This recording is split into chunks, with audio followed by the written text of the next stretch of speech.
Hello everyone, welcome back to your channel hello pharmacy. इस video में हम लोग बात कर रहे हैं फार्मास्यूटिक्स के मोस्ट इंपोर्टेंट क्वेश्चन 2018 का 2018 का सॉल्यूशन पेपर, जिससे आपको बहुत ही ज्यादा बेस्ट तैयारी होने वाली है। और जैसे ही आप लोगों ने फर्स्ट पेपर दिया है, वैसे ही आपको मेहनत करके सेकंड पेपर भी आपका बहुत ही अच्छे से देना है। तो चलिए यहाँ पे देखते हैं हम लोग बहुत ही ज्यादा इंपॉर्टेंट क्वेश्चन और विद आंसर्स, जिसको मैं बहुत ही अच्छे से अपने सभी प्यारे भाई बहनों को समझाने वाली हूँ। और आपको कुछ भी नहीं करना है, बस ध्यान से सुनना है और सिर्फ अपनी दीदी के लिए एक छोटा सा लाइक जरूर कर देना। और वीडियो अच्छा लगे तो जैसा भी आपको फील हो कमेंट जरूर कर देना, क्योंकि जैसे आपको अपने एग्जाम में पास होके अच्छे नंबर लाके कुछ दिखाना होता है अपने फ्रेंड्स को, अपनी फैमिली को अपना नंबर, वैसे मुझे भी आप लोगों की बहुत ही ज़्यादा ज़रूरत है, जिसको आप लोग ही कर सकते हो और कोई नहीं, क्योंकि मुझे भी अपना रिपोर्ट कार्ड आप लोगों द्वारा दिया गया दिखाना पड़ेगा। तो चलिए स्टार्ट करते हैं बिना टाइम वेस्ट किए। आई होप आप लोग समझ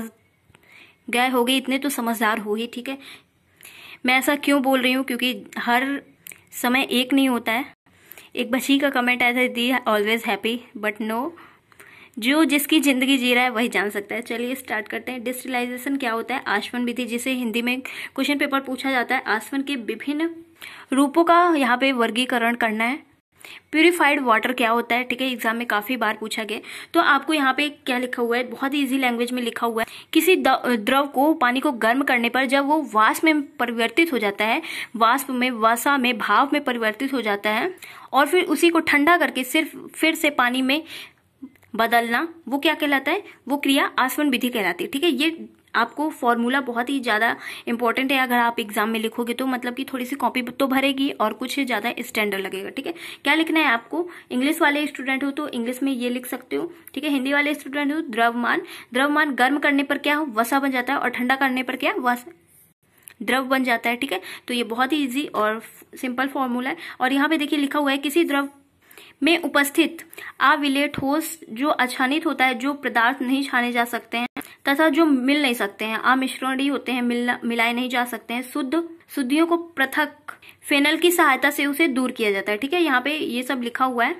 विलेय ठोस और या मिश्रणीय जो द्रव होता है, उनकी अशुद्धियों को दूर करने के लिए आसवन विधि का प्रयोग किया जाता है। इस विधि में शुद्ध द्रव अशुद्ध अलग अलग प्राप्त हो जाते हैं। इस विधि द्वारा दो प्रकार या दो से अधिक द्रवों का मिश्रण से अलग अलग किया जा सकता है। ठीक है, तो यहाँ पे देखिए आसवन जो डिस्टिलाइजेशन मेथड होता है, वो आपको याद रखना है 4 टाइप्स में होता है। ठीक है, 4 टाइप्स के होते हैं। एक हो गया सिंपल डिस्टिलाइजेशन, फ्रैक्शनल हो गया, स्टेम हो गया और वैक्यूम हो गया। तो ये 4 आपको याद रखना है। ये आपसे एमसीक्यू और शॉर्ट क्वेश्चंस में पूछा जा सकता है। ठीक है, तो ये आपको याद रखना है। 4 प्रकार के होते हैं, सिंपल हो गया, फ्रैक्शनल हो गया, स्टेम हो गया, वैक्यूम हो गया। ठीक है, 4।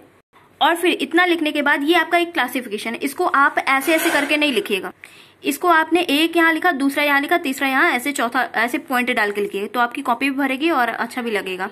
देखिए यहाँ पे फ्रैक्शनल डिस्टिलाइजेशन के बारे में बताया गया है। जब 2 या 2 से अधिक द्रवों का क्वथनांक 50 डिग्री से अधिक तथा अधिक का अंतर होता है, तो उनमें उनके लिए जो मिश्रण होता है वो साधारण अवयव द्वारा अलग अलग शुद्ध अवस्था में प्राप्त किया जाता है। जब 2 या 2 से अधिक द्रवों के क्वथनांक में 50 डिग्री से कम अंतराल होता है, तो उनके मिश्रण में प्रभाजित आसवन द्वारा बदलाव अलग अलग शुद्ध अवस्था में प्राप्त किया जाता है। ठीक है, इनके सिद्धांत क्या है, मतलब कि मेथड्स। नंबर 1 है, 2 मिश्रणीय जो द्रव होते हैं उनका क्वथनांक उन दोनों द्रवों के क्वथनांक के मध्य होता है। ठीक है, मिश्रण के उबलने से जो उससे प्राप्त वसा अधिक वाष्पशील, कम क्वथनांक वाले द्रवों की मात्रा अधिक होती है। ठीक है, जैसे कि मिश्रण का वाष्पीकरण होता जाता है, वैसे वैसे मिश्रण क्वथनांक भी बढ़ता जाता है। ठीक है, अब इसका मेथड क्या है? सिद्धांत हो गया, ये मेथड है। औषधि का शोधन इस विधि से प्रयुक्त आवरण उपकरण साधारण आसवन में प्रयुक्त उपकरण के समान ही होता है, लेकिन इस विधि में आसवन, नेक्स्ट पेज पे, इससे पहले इसका स्ट्रक्चर बाद में देखेंगे। ठीक है, क्योंकि जब तक समझ लोगे अच्छे से, स्ट्रक्चर अपने आप से आ जाएगा, और जब स्ट्रक्चर समझ लोगे तो लिखना बहुत ईजी लगेगा। फ्लास्क तथा लीविंग संघनित के मध्य में एक प्रभजक फ्रैक्शनलेटिंग कॉलम जो होता है का प्रयोग किया जाता है। विभिन्न प्रकार के प्रभजक स्तर नीचे दर्शाए गए हैं। इसके बारे में आगे लिखा हुआ है, लेकिन इससे पहले हम लोग को स्ट्रक्चर देख। तो देखिए बहुत ही इजी स्ट्रक्चर, एक फ्लास्क बना हुआ है, मतलब कि बीन जैसा आपको 3 1 2 3 4 बना देना है। ठीक है, इसके बाद आपको एक फ्लास्क बनाना है, फिर इसमें पट्टी जैसा आपको बना देना है, फिर उसके बगल वाला सेम ऐसा ही है। ठीक है, ज्वाइंट कर देना है, फिर इसके बाद ऐसा ही है। सेम वैसे ही फ्लास्क बना के कंकड़ पत्थर थोड़े से भर देने, और नीचे आप लिख सकते हो विभिन्न प्रकार के प्रभजक। नेक्स्ट बात करते हैं यहाँ पे आसवन फ्लास्क में लिए गए द्रव तथा मिश्रण को गर्म करने पर उनमें क्वथनांक से प्राप्त ऊष्मा ऊपर उठती है। ये ऊष्मा प्रभजक जो स्तर होते हैं साइड सतहों मतलब कि सरफेस से टकरा कर द्रवीभूत हो जाती है, मतलब कि मिक्स हो जाती है तथा द्रवों की बूंद के रूप में नीचे गिर जाती है। मतलब कि जो वो होती है भाप होती है, अगर आप ढक्कन से ढक देते हो तो फिर वो भाप बन के जाता तो है प्लेट पे होता है, इकट्ठा होता है और फिर जाके फिर से भगोने में टपक जाता है। क्योंकि आप लोगों ने देखा होगा अगर पानी वानी बॉईल किया होगा, और कुछ लोगों को तो गैस जलाना भी नहीं आता है, लेकिन आना चाहिए। और यहाँ पे लिखा हुआ है इस क्रिया से क्या होता है, वो जो तापक्रम होता है, टेम्परेचर होता है, वो बढ़ने लगता है। ठीक है, और यहाँ पे लिखा हुआ है एक स्थिति ऐसी आती है जब क्वथनांक कम वाले द्रव वाले प्रवजक स्तर द्वारा संघनित नहीं होता है तथा क्या होता है जो नलिकाएं जो पाइप्स लगी रहती है उनमें इकट्ठा होता रहता है। तो यहाँ पे देखिए बहुत सारी कहानी लिखी हुई है, जो आपके लिए इंपॉर्टेंट था वो मैंने बता दिया। अब चलते हैं हम लोग स्ट्रक्चर की ओर। तो देखिए आपको यहाँ पे स्ट्रक्चर ऐसा बनाना होगा, ये आप लोगों ने 10th और फर्स्ट ईयर में बनाया होगा आई होप। तो वही फ्लास्क लगा देना है। ठीक है, यहाँ पे लिक्विड मिक्सचर लिख देना है, वैक्यूम लिख देना है, वेपर। जब इधर से गैस जलाई जाती है तो पानी पूरा भाप बन के उड़ता है और फिर भाप बन के इधर आ जाता है, और फिर इधर क्या होता है रिसिप्टर होता है, इसमें इकट्ठा होता रहता है। ठीक है, यही सब आपको लिखना है। इससे आपका कॉपी कितना भरेगा आप खुद जानते हो। ठीक है, जैसे बनाओगे। इसको लिखने के बाद देखिए यहाँ पे कुछ पॉइंट्स नोट्स दिए गए हैं। आसवन फ्लास्क में लिए गए द्रवों का मिश्रण को धीरे धीरे गर्म करना चाहिए। अगर तेज से कर दोगे तो ये कांच फ्लास्क का रहता है। ठीक है, ये फटाक से हो जाएगा एकदम पटाखे की तरह। और यहाँ पे देखिए प्रभाजी आसवन जो होता है वो भागों का ताप धीरे धीरे बढ़ाता है, तीव्रता से नहीं गर्म करना चाहिए। ठीक है, यहाँ से क्या होता है ये शुद्ध मतलब शुद्ध द्रव प्राप्त नहीं होता है। अगर एकदम तेज से होगा तो फिर बहुत सारा अगर कोई वाटर को प्यूरिफाई किया जा रहा है तो अगर तेज से किया जाएगा तो बहुत जल्दी उड़ उड़ के सारी गंदगी आ जाएगी। धीमे किया जाएगा तो सिर्फ वाटर इकट्ठा होगा और बेस्ट वाटर प्यूरिफाइड रहेगा। ठीक है, यहाँ पे वही लिखा गया है। देखिए शुद्ध अवस्था में एकत्रित करना शुरू हो जाता है, इसी प्रकार से आगे प्रवचन का एकत्रित होता रहता है। ठीक है, यहाँ पे 3rd पॉइंट लिखिए। यहाँ पे देखा प्रभाजी आसवन के दौरान क्वथनांक वाले द्रव का पृथक्करण होते रहने के कारण आसवन जो फ्लास्क होता है, फ्लास्क के लिए द्रव का मिश्रण क्वथनांक लगातार बढ़ता रहता है। तो वो तो हो गया डिस्टिलेशन। अब अगर पूछा जाएगा आपसे method of preparation purified IP water के बारे में, तो आपको लिखना है वह जल जो वोलेटाइल ऑयल मतलब नॉन वोलेटाइल ऑयल अशुद्धियों में मुक्त होकर जल प्यूरिफाइड वाटर कहलाता है। इस जल को पीने के पानी मतलब ड्रिंकिंग वाटर के आसवन द्वारा बनाया जाता है। ठीक है, डिस्टिलाइजेशन द्वारा बनाया जाता है या फिर आसवन विनियम द्वारा बनाया जाता है ठीक है, इस प्रकार के जो वाटर होते हैं आईपी में दिए गए मानकों को पूर्ण करता है। ठीक है, यहाँ पे लिखा हुआ है शुद्ध जल का मतलब कि प्यूरिफाइड जो वाटर होता है उसका पेरेंटल एडमिनिस्ट्रेशन को बनाने के लिए किया जाता है, या रंगहीन मतलब कि कलरलेस, गंधहीन, ऑर्डरलेस और टेस्टलेस, स्वादहीन, क्लियर लिक्विड होना चाहिए। ठीक है, इसका पीएच जो होता है वो 4.5 से 7.0 तक होना चाहिए। बहुत ही ज्यादा इंपॉर्टेंट और एग्जाम में काफी बार पूछा गया। या धुंधला कार्बनिक तथा carbon dioxide dissolve carbon dioxide से मुक्त होना चाहिए। डिस्टिल वाटर के स्थान पर फॉर डिस्पेंसिंग शुद्ध जल का प्रयोग करना चाहिए। ठीक है, वह शुद्ध जल जो घुलनशील अशुद्धियां जैसे गैस, जीवाणु, आयरन, पायरोजन में मुक्त इंजेक्शन के जल के रूप में प्रयुक्त किया जाता है।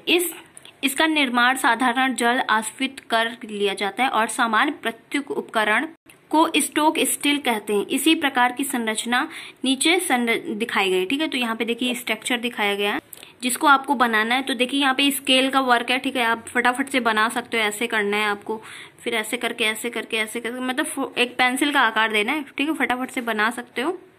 और नेमिंग यहाँ पे बॉयलर लिख देना है, ओपनिंग फॉर गैस लिख देना है, वाटर कंस्टेंट डिवाइस लिख देना है और इधर जैकेट लिख देना है। ठीक है, यही नाम लिख दोगे बस कंप्लीट हो जाएगा। आश्रित जल का प्रथम भाग छोड़कर दिया जाता है तथा इसके बाद जो भी प्रयुक्त जल इकट्ठा होता है जिसे ताजे बने जल शुद्ध जल में भी लिया जाता है। ठीक है, एकत्रित जो वाटर होता है बंद ही रखा जाएगा। जब इतनी मेहनत से बनाया गया है कि इसे दवाई में, इंजेक्शन में मतलब कि डिस्टिल वाटर इसी सब में यूज किया जाता है। तो बहुत इजी लैंग्वेज में लिखा हुआ है, वही बार बार घुमा घुमा के पायरोजन टेस्ट इसमें सब में लिखा हुआ है। ठीक है, यही इंपॉर्टेंट है आपके लिए।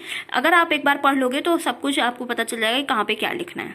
और इतना मैंने आपको पढ़ा दिया है, ठीक है, वहां से आपको पता। और इसका स्टोरेज एयर टाइट कंटेनर में किया जाता है, क्योंकि इंजेक्शन में जो वाटर यूज हो रहा है वो तो बहुत ही क्लियर होना चाहिए। नहीं तो इंजेक्शन में अगर कोई मनुष्य को दिया जा रहा है तो बीमार है उसको ठीक करने के अलावा और बीमार कर देगा, अगर इतने क्वालिटी की तरीके से, अगर इतने स्वच्छ तरीके से वाटर नहीं रखा जाएगा तो। अब आइए बात करते हैं कंटेनर्स की। एक बच्चे का कमेंट भी आ रहा था कंटेनर को, मैंने वीडियो तो बना रखी है, आप लोग प्लेलिस्ट नहीं चेक करते हो तो कहाँ से मिलेगा, ठीक है। कंटेनर इस टाइप से आपसे क्वेश्चन पूछा जाएगा, कंटेनर कितने टाइप के होते हैं। कंटेनर का उपकरण, वेसल जिसके अंदर फार्मास्यूटिकल डोजेज रखी जाती हैं, उस टाइप के यहाँ पे कंटेनर बनेंगे, ना कि प्लास्टिक वाले, मतलब कि दवाइयों को रखने के लिए हम लोग फार्मास्यूटिक्स पढ़ रहे हैं, ठीक है। Single dose container, multiple dose container, air tight container, light resistant container, aerosol container, water well closed container, ठीक है। इतने टाइप्स के कंटेनर हैं। तो आप तो इतने समझदार हो कि अगर सिंगल डोज वाला कंटेनर बनेगा तो उसमें क्या क्या इंपॉर्टेंट है। चलिए एक पॉइंट पढ़ा देते हैं और फिर आपको इतना खुद दिमाग लगाना है, क्योंकि हेडिंग पे आपको ज्यादा ध्यान देना, ठीक है। यहाँ पे लिखा है, इस प्रकार के कंटेनर का प्रयोग केवल एक खुराक के लिए, मतलब सिंगल है तो एक ही खुराक के लिए इसका प्रयोग किया जाएगा। इसमें रखी गई औषधि का उपयोग कर डिस्पोज ऑफ कर दिया जाता है, जैसे कि एम्पुल, वाइल, कैप्सूल जो होते हैं, ठीक है, जो इंजेक्शंस दिए जाते हैं, इसकी बात हो रही है यहाँ पे। और इसी तरह मल्टीपल में जिसमें बहुत सारी दवाइयां रखनी है, ठीक है। इसी तरह सब कुछ एयर टाइट में जिनमें हवा नमी ना जा पाए, नहीं तो अगर दवा सीम जाएगी तो किसी काम की नहीं रहेगी। यही सब बहुत ईजी है और आपको कंटेनर के बारे में मैंने बहुत अच्छे से पढ़ा रखा है। अगर आपने नहीं पढ़ा है तो वो आपकी गलती है। अभी आपके पास बहुत टाइम है, पूरी रात है, पूरा दिन है कल का, ठीक है। वीडियो को मैं क्या बोलती हूँ, प्लेबैक स्पीड में लगाओ और फटाफट से रिवाइज कर डालो, ठीक है। यहाँ पे देखिए नेक्स्ट क्वेश्चन की हम लोग बात करते हैं फिल्टर एड के बारे में, मतलब फिल्टर एड्स के संक्षेप में वर्णन कीजिए, इसमें टिप्पणी लिखनी है, ठीक है। इसके बारे में जो पदार्थ निस्यंदन क्रिया में सहायक करते हैं उन्हें फिल्टर्ड एड्स कहते हैं, ठीक है। आपको पता चला फिल्टर एड्स जो है वो रेट ऑफ फिल्ट्रेशन को बढ़ा देते हैं, फिल्टर रेसिस्टेंसी को कम करते हैं, ठीक है, तथा इन पदार्थों का जो निस्पंदन होता है, फिल्ट्रेशन होता है, वह क्रिया एक्सटर्नली को मिलाया जाता है, ठीक है। जो निस्पंदन की सहायता में 0.1 से 0.5 सांद्रता में मिलाया जाता है, ठीक है। अब आइए इनके कुछ पॉइंट्स देखते हैं आगे के। ये निस्पंदन सहायक गुणों, मतलब कि इनके जो गुण है, प्रॉपर्टीज क्या है, ये रासायनिक केमिकली इनर्ट होना चाहिए। सेकंड नंबर है ये फिल्टर्ड लिक्विड होना चाहिए, लिक्विड में ये इनसॉल्युबल होना चाहिए, ठीक है। थर्ड पॉइंट में यहाँ पे लिखा हुआ इम्प्यूरिटीज से मुक्त होना चाहिए, मतलब कि इसमें कोई अशुद्धियां नहीं होना चाहिए। और इसमें फोर्थ नंबर पॉइंट लिखा हुआ है, इसको पोरस के निर्माण में किया जाता है और इसकी जो आसानी से पुनः प्राप्त किया जा सके। और यहाँ पे फोर्थ नंबर लिखा हुआ है, यहाँ पे चॉकलेट पाउडर, आधों के मुंह में तो पानी आ गया होगा, एब्सेस्ड कोलोइन चॉक कैसल्यूगर को प्राप्त किया जाता है, ठीक है। अभी यहाँ पे देखते हैं हम लोग नेक्स्ट क्वेश्चन, ये शॉर्ट क्वेश्चन में आपसे पूछा गया था, ठीक है। नेक्स्ट क्वेश्चन है डबल कोन मिक्सचर, बहुत ही ज्यादा इंपॉर्टेंट है, एग्जाम में काफी बार आया है, ठीक है। यहाँ पे क्वेश्चन ही पढ़ते समझ में आ जाता है। डबल मतलब कि डबल पाउडर को मिक्सिंग करने के लिए कोई ऐसी मशीन है जिसका यूज किया जा रहा है, उसे डबल कोन मिक्सचर कहते हैं। बहुत इजी लैंग्वेज में लिखा हुआ है, आप खुद पढ़ सकते हो। नेक्स्ट इसके स्ट्रक्चर की बात करें, बनाने का इजी तरीका बताती हूँ आपको। एक यहाँ पे ट्रायंगल सा बनाना है, जैसे कि हम लोग केमिस्ट्री में रिंग बनाते हैं ना, वैसा बनाना है और यहाँ से ऊपर ओपन कर देना है, ठीक है। आपको ऐसे ही कर देना है और फिर इधर नट बोल्ट टाइप के आपको बना देना है, लड़कों के लिए इजी है, ठीक है। ऐसे नट बोल्ट टाइप का आपको बना देना है और फिर ऐसे डेस्क वगैरह बना देनी। और इसमें वैक्यूम लाइन, ये इंपॉर्टेंट है, जो है इनको लिखना है। वैक्यूम लाइन इजी है, लिख सकते हो। Flexible container for liquid syrup, ये लिख सकते हो। Flexible container for vacuum line, ठीक है, ये लिख सकते हो। इतना बड़ा बड़ा अगर आप नाम लिखोगे ना, flexible container for circulate handling medium, ठीक है, ये लिखोगे तो बहुत ही इतना बहुत है आपके लिए, क्योंकि इतना बड़ा बड़ा नाम है। और इसको लिख दोगे बेफिल है। अब इस एप्लीकेशन का यूज क्या है, इसका प्रयोग फार्माकोग्नोसी में किया जाता है। फार्मेसी में पदार्थ क्यों किया जा रहा है भाई, हमारे फार्मेसी में किया जा रहा है, इसीलिए हमें पढ़ना पड़ रहा, नहीं तो अगर ना होता तो हमें पढ़ना ही नहीं पड़ता। जैसे कि फूड हो गया, सेंज हो गया, ड्राई केमिकल इंडस्ट्रीज, रबड़ इत्यादि में इनका यूज किया जाता है। और बहुत ही इंपॉर्टेंट टॉपिक है advantage of double cone mixture, इसके फायदे क्या हैं, ठीक है, लाभ क्या है, बहुत ही ज्यादा इंपॉर्टेंट है। इसकी आकृति जो है वो अच्छी होती है और इसका जो संचालन होता है, ऑपरेशन इजी होता है, बहुत ही इजी तरीके से चला सकते हैं, इसमें शोर नहीं होता है। और सभी पदार्थ को जो दवाइयाँ होती है उन्हें बढ़िया मिक्स कर देता है बढ़िया तरीके से। और इसका जो यूज होता है दवाइयों में डस्ट रहित होता है, मतलब धूल धक्कड़ नहीं मिल पाती है। कम पैमानों में लिक्विड को प्रवेशित करके उपकरण सप्लाई डिवाइस होती है, ठीक है। 4th नंबर है ड्राई मटेरियल को हीट कर दिया जाता है, गर्म किया जाता है और फिर ठंडा करके पैकेट को अवेलेबल कराता है, ठीक है। तो ये इसके क्या है फायदे, एडवांटेज, फायदे ही फायदे हैं। वो क्वेश्चन ज्यादा पूछा नहीं गया है। ये क्वेश्चन की बात करते हैं यहाँ पे टाइप ऑफ कैप्सूल, कितने टाइप्स के होते हैं, बहुत ही ज्यादा इजी है और बहुत ही ज्यादा इंपॉर्टेंट है। 2 टाइप्स के होते हैं, hard gelatin and soft gelatin, ऐसे ही आपको लिखना है, और सॉफ्ट जेलेटिन, ठीक है। नंबर 1 हार्ड जेलेटिन के बारे में बताना है। हार्ड जेलेटिन कैसे होता है, बॉडी होती है, कैप होती है हार्ड जेलेटिन में, ठीक है। कैप्सूल के आवरण को जेलेटिन कहते हैं और ये कलरिंग मैटर होता है, ठीक है। शुगर भी होता है इसमें, इनसे बना होता है, सिलेंड्रिकल होता है, ठीक है। इसका पाउडर जो होता है ग्रेनुअल होता है। मिक्सचर मेडिकेमेंट का बना होता है, ये अत्यंत कठोर होता है। विभिन्न प्रकार के कैप्सूल्स आते हैं, जो सबसे बड़ा कैप्सूल है उसमें ज्यादा जीरो रहेंगे, जो सबसे छोटा कैप्सूल है वो दिख ही नहीं रहा था कुछ, जो सबसे बड़ा कैप्सूल है वो ज्यादा नंबर का, जो सबसे छोटा कैप्सूल है वो सबसे ज्यादा नंबर का, जीरो का है, नंबर का है, ठीक है। सॉफ्ट जेलेटिन की बात करें तो यहाँ पे आपके लिए बताया गया जैसे कि पेंसिलिन वगैरह, हरा पुदीना वगैरह आप लोगों ने देखा, विटामिन के कैप्सूल देखे, इसके बारे में बहुत ईजी बताया गया, ठीक है। ये एक शील होता है, ओवल शेप का होता है, राउंड होता है, ठीक है, ऐसे ही होता है, ऐसे ही आपको लिख देना है। नेक्स्ट क्वेश्चन की बात करें, dry heat sterilisation, most important, exam में काफी बार पूछा गया। जीवाणुनाशक विधि, माइक्रो ऑर्गेनिज्म को मारा जा सकता है, ठीक है, स्टेरिलाइज किया जाता है। आगे देखते हैं, स्टेरिलाइजेशन 3 टाइप्स का होता है, फिजिकल, केमिकल, मैकेनिकल। फिजिकल के ये पॉइंट्स हैं, ड्राई हीट स्टेरिलाइजेशन, मॉइस्चर हो गया, स्टेरिलाइज हो गया, और केमिकल में गैसियस हो गया, और स्टेरिलाइजेशन ड्राई डिस्टिलाइजेशन हो गया। और मैकेनिकल मेथड की बात करें, स्टेरिलाइजेशन बाय फिल्ट्रेशन, तो फिल्टर करके कैसे स्टेरिलाइजेशन किया जाएगा, छान के किया जाएगा, वही आपको घुमा फिरा के लिख देना है, मेन ध्यान देना है हेडिंग पे, ठीक है। स्टेरिलाइजेशन ड्राई हीट मतलब कि ओवन में सुखा के ड्राई हीट किया जाएगा स्टेरिलाइजेशन, ठीक है। कम फ्लेम पे बाय हीट फ्लेमिंग, ठीक है, high hot flaming by flaming, ये सब आपको मतलब बहुत ही ईजी लैंग्वेज में लिखा हुआ है जिससे कि आप लिख सकते हो। हम बात करते हैं आपके लिए इंपॉर्टेंट एडवांटेज क्या है, इनके फायदे क्या हैं, ठीक है। लाभ, एडवांटेज, ड्राई हीट स्टेरिलाइजेशन मतलब कि जब कोई भी पदार्थ मॉइस्ट हो रहा है तो उसको स्टेरिलाइज करके सुखाया जा सकता है, ठीक है। ड्राई पाउडर, कांच के उपकरण जैसे परख नली, जैसे टेस्ट ट्यूब हो गया, शेयरिंग ऑफ गैस को आसानी से जीवाणु मतलब कि कीटाणुओं को मारा जा सकता है, ठीक है। यहाँ पे डिसएडवांटेज क्या हो गए स्टेरिलाइजेशन के, इस विधि द्वारा पदार्थ को जीवाणु रहित करने में अधिक समय उच्च ताप पर रखने के कारण ही अधिक समय तक गर्म रहने का कारण लगता है, ठीक है। और इस विधि से जो सर्जिकल ड्रेसिंग होती है उसको जीवाणु रहित करने में अनुप्रयोग है।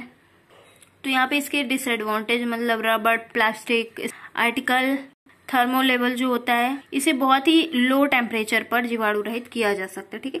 ऑटोक्लेव के बारे में जानते हैं क्या होता है, इंपॉर्टेंट है, काफी बार पूछा गया। ऑटोक्लेव एक ऐसा उपकरण है जिसमें भाप से किसी भी चीज को जीवाणु रहित मतलब विनाश किया जा सकता है, ठीक है। ये रोलर होता है, मतलब गोल साइड में होता है, जैसे आप लोगों ने वो देखा होगा मोमोज वाला जो क्या बोलते हैं बर्तन होता है, उसी तरह का होता है ये ऑटोक्लेव, ठीक है। 10 से 15 लीटर तक इसमें स्टेरिलाइज किया जा सकता है। ये सब लिखा हुआ है और ये इसकी मशीन बनी हुई है, ठीक है। ऐसे ही आपको बना देना है, ऐसे ढक्कन जैसा एक ऐसा करके बना देना, ठीक है। एयर वेंट लिख देना है, इसमें प्रेस ग्यूम लिख देना है, ठीक है। ये सब point of the electromagnetic main ये सब लिख देना ऑटोक्लेव। और यहाँ पे बताया गया ऑटोक्लेव कितने पे कितने वर्ग काम करता है। तो यहाँ पे 10 वर्ग में 115 डिग्री सेल्सियस हो जाता है। इस दाब को 121 डिग्री सेल्सियस टेम्परेचर पर मिनट तक रखा जाता है, ठीक है। इतना इसका वर्क है।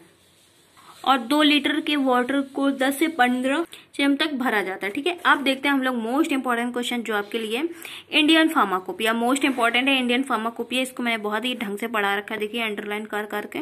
जो फार्माकोपिया है वो ग्रीक वर्ड है, ठीक है। फार्माकोन का अर्थात है मतलब ड्रग, और पोइया का मतलब क्या है यहाँ पे अर्थात है टू मेक। फार्माकोपिया से तात्पर्य है कि पदार्थ की सूची बनाना, मतलब कि फार्मापोइया, ठीक है, कि दवाओं के टू मेक, दवाओं के बारे में बनाना। औषधि तथा उनसे उत्पाद बनाने के नुस्खे, इसके प्रिपरेशन के बारे में बताया गया। तो ये है फार्माकोपिया। फार्माकोपिया वर्ड ये आपसे पूछा जाएगा। 1946 में भारत सरकार ने औषधि के लिए फार्माकोपिया एक लिस्ट बनाई थी, ठीक है, जो कि ब्रिटिश जो फार्माकोपिया थी उसी के जैसे थी, सेम थी, ठीक है। 1948 में डॉक्टर B.N. घोष ने की अध्यक्षता में प्रथम इंडियन फार्माकोपिया की समिति का गठन हुआ था। 1955 में फर्स्ट फार्माकोपिया का प्रकाशन हुआ था, मतलब पब्लिश हुआ था, ठीक है। या 1960 में 1960 में प्रकाशित हुआ था। और डॉक्टर घोष की मृत्यु के बाद, उनके मृत्यु के पश्चात जो दूसरा इंडियन संस्करण रहा वो 1966 में प्रकाशित हुआ, ठीक है। इनके पूरक 1976 में मुखर्जी, डॉक्टर B. मुखर्जी, इन्होंने central drug research institute Lucknow में बनाया, ठीक है। इस संस्करण की नई औषधि न्यू ड्रग समावेश किया। भारतीय फार्माकोपिया तृतीय जो संस्करण है वो doctor Nityanand, director central drug research institute, director है कहा के डायरेक्टर सेंट्रल ड्रग रिसर्च के, ठीक है। इनकी अध्यक्षता में 1985 में किया गया था। इसके पश्चात पुनरीक्षित 1991 में प्रकाशित हुआ था, ठीक है। 1985 में तृतीय संस्करण को वॉल्यूम में बांटा गया। तो आपके लिए इम्पोर्टेंट इतना है, ठीक है। 1946 ये ज्यादा इंपॉर्टेंट है और इतना ज्यादा नहीं लर्न करने की जरूरत है, ये आपको इम्पोर्टेंट है। 1975 में डॉक्टर B. मुखर्जी निर्देशक, ठीक है, निर्देशक central drug research institute Lucknow में बनाया गया, ठीक है। और ये नित्यानंद भी director central drug research institute, ठीक है। अब देखते हैं नेक्स्ट वॉल मिल के बारे में। ये काफी बार एग्जाम में पूछा गया, वॉल मिल क्या होता है। औषधि की अति सूक्ष्म कण में परिवर्तित करने की इस मिल का यूज किया जाता है। वॉल मिल टकराव इम्पैक्ट, मतलब कि इम्पैक्ट बहुत से बच्चों ने मतलब कि शॉर्ट क्वेश्चन पूछा जाएगा वॉल मिल का क्या यूज होता है, इम्पैक्ट के लिए, ठीक है, एट्रेशन के लिए सिद्धांत की आधारित होते हैं, ठीक है। वॉल मिल को जार मिल भी कहा जाता है, ये आपको ध्यान रखना है। इस मिल में एक बेलनाकार मतलब सिलेंड्रिकल कंटेनर होता है जो कि स्टील धातु का बना होता है। सिलेंड्रिकल जो कंटेनर होता है वही घूमता रहता है और फिर सबको मिक्स कर देता है, ये ठीक। यहाँ पे वही वर्किंग ऑफ वॉल मिल, जिस पदार्थ का आकार घटाना तथा उस पदार्थ को ढकलीड की सहायता में से वॉल मिल में डालते हैं, वॉल मिल की गति अत्यंत कम हो जाती है। जब तक इसकी इच्छा साइज रिडक्शन, डिक्रीज साइज जो प्रोडक्ट का प्राप्त करना है ना हो जाए तब तक ये चलता रहता है, ठीक है। तो यहीं पे यही लिखा हुआ है। और ये इसका स्ट्रक्चर लीड है, स्टील चैम्बर है, ठीक है। ये हैंडल है, इसी से मिक्स होता है, कट होता है, ठीक है। ये बहुत इजी है और बहुत ही ज्यादा इम्पोर्टेंट है।